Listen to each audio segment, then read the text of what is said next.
Hello, everybody. Welcome back to my channel. This is Tamur, and this is my channel, The Cloud Security Guy. And today I want to talk about a topic which I've talked about like many times before, but with a different spin on it.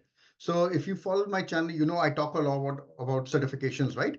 Cybersecurity certifications like the CISSP or the CCSP, or maybe like technical ones like the AWS Security Specialty. And I've always talked about how certifications are not like the end goal of your career, right? You should start by doing certified, and then by get more hands-on skills, and that will really help your career. So I've made lots of videos on that. You can check on my channel.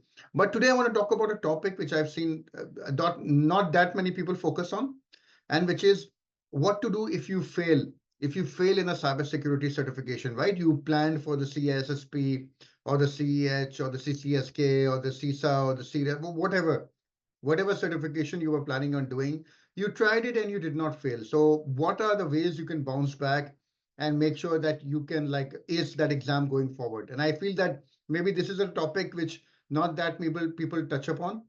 And I really wanted to talk about this today because I have a few colleagues who have like failed in the exam and they got very demotivated. They feel that they have this big failure written on their forehead, and they feel that everybody is like laughing at them, and they got very depressed after failing because they spent a lot of time and effort and money, unfortunately. So that's why I wanted to focus on this topic. And if you're new to this channel, please do like and subscribe. It will really help the channel to grow and reach a lot of more people. So please do like and subscribe to this channel and share this video if you found it useful. So first of all, let's talk about certifications. Like I've talked about many times before, certifications are very valuable. They're not the end goal. So you should not become like a certification factory, which is you're doing one cert after the other, right? You're getting CISSP certified, then CCSP, then CISA, then CRIS. You'll only be spending money and it won't help your career that much. Certifications are good. They validate your skills and they open new doors, but they're not the end goal. But so certifications also require a lot of effort and time and money. So what happens if you don't pass your exam on your first try, right? So you gave the exam and you didn't pass, right? And most videos, they focus on preparing for it or what happens after you pass it, right? And it's very important to address what happens if you don't pass it, right? So 4 or 5 things I want to talk about, and I hope that helps you out. So the first thing is take a break. A lot of people, what they do is failure can be very disheartening. And what they do is the first thing they do, they come back and they immediately book the next exam, right? They get very angry and they feel that I have to book the next exam right now. I have to pass this. So the first thing you should do after you fail is to manage your like a little bit of your mental health, your emotional well-being. It's natural to feel disappointed, but it's very important to avoid making rash decisions, right? Taking a break is very important. That doesn't mean giving up, but it means stepping back so to refresh, right? So during this time, engage in activities, spend time with your family, play video games, watch movies, watch Netflix, go out, whatever. I mean, whatever like recharges you, right? And please do not let your worth is not determined by one exam. Okay, one exam is not going to make or destroy your career. So it's foolish to like make everything focus on one exam, right? So maintain a positive outlook, get refreshed, and then come back strongly. That's very important, right? Okay, so now that you've refreshed, number 2 would be analyze what went wrong. So now is the time to see why, what happened. Why did you not pass? Were there too many questions which you did not know the answer to? Was it you did not have enough time? Because what happens is once you understand the root cause of your failure, that'll help you to improve and that'll help you to pass the next time. So critically analyze your performance, maybe get somebody and discuss this with them so you can bounce ideas back and forth. So was it time management an issue during the exam? You didn't have enough time. You spent too much time on one question. Were there specific domains or topics that you struggle in? Most exams, they give you like a breakdown and they show you which domain you failed in, right? And did you get too much pressure? Maybe you were pressurized. A lot of people I know, they get very stressed out, right? So by identifying these areas, you can create a targeted plan to address them. And this self-reflection is very important for your growth, and it sets the foundation for passing the next time. Okay, so first one is taking a break. Number 2 is analyzing what went wrong. Now that you know what has gone wrong, number 3 is to revise your study plan. So now you have a clear understanding what went wrong. It's time to revise your study plan. So there are a few strategies. One thing very important, which I'm quite surprised a lot of people miss out: time blocking. So just like in your Outlook or your Gmail, you have like in your Google Calendar, you have certain time blocks sometimes, right? Please block a time specific day for studying. A lot of people, they just study when they're free. That's not the way to go about it. Allocate specific time for studying different domains or topics. And this makes sure that you have a balanced approach and then you're not running at the last minute, right? That's very important, time blocking. Number two is like the 80-20 rule.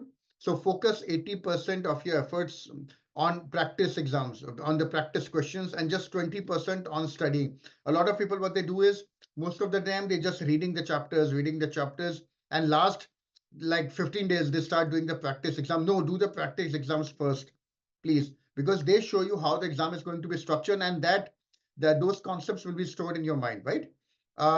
You can even leverage AI tools like ChatGPT. If you are failing in a concept, you can spin up ChatGPT, ask it a few questions, right? Ask it, please explain this concept to me in a very simple way, right? These tools can help you identify and help you learn. I'm not telling you to use this to learn, like do the entire examination. Absolutely not. Don't do that. Don't use Gemini for that.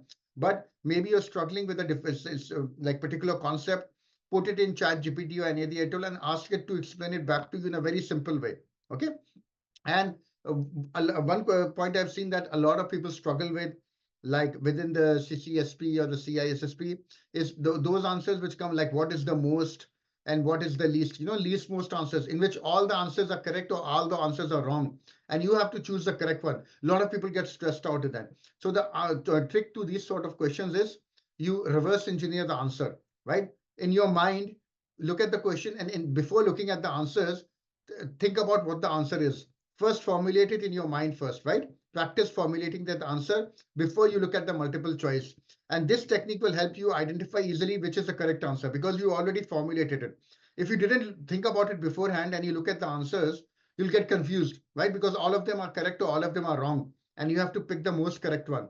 So when you get the what is the most or what is the least type of question, think about the answer before you look at the multiple choice answers that are there, the options that are there, right? And that really helps you out. Okay, so number three was revising your study plan.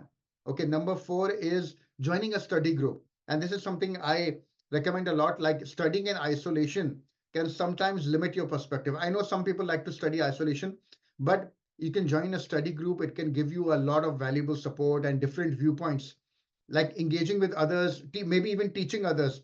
It'll give you a lot of clarity, right? And they also give you accountability, which will help you stay on track. People will tell you, look, you're not doing good in this domain, you're failing in this domain. You can do this online or offline, but the collaborative environment, it will really help you out a lot. And trust me, and this can really boost your confidence and help you find out where you're lagging behind. And number five is, I've already talked about this before, but I'm going to say it again, practicing. Practice, practice, please focus most of your effort on the practice, revisit practice exams, but this time with a strategic approach, right? Don't just focus on what you got right, focus on what you got wrong and why you got it wrong, right? And consider using a variety of resources, question banks, simulation exams, flashcards. The more diverse you practice, the more prepared you will be for whatever exam, like whatever types of questions the exam throws, right? So that's pretty much it. These are the five things I wanted to talk to you about if you fail the exam. And like I said, please do not get demotivated. You embrace this failure and come back stronger. Failure is like a very powerful teacher, right? And each setback is an opportunity. I don't know of a single person who has not failed at least one certification exam in their life, right? And you have to be consistent. Cybersecurity is a tough industry.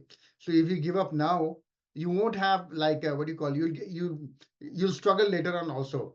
And by following the steps that I've outlined, you will be on your way to passing that exam the next time and achieving that certification you worked so hard for. Don't feel that all that effort has gone to waste.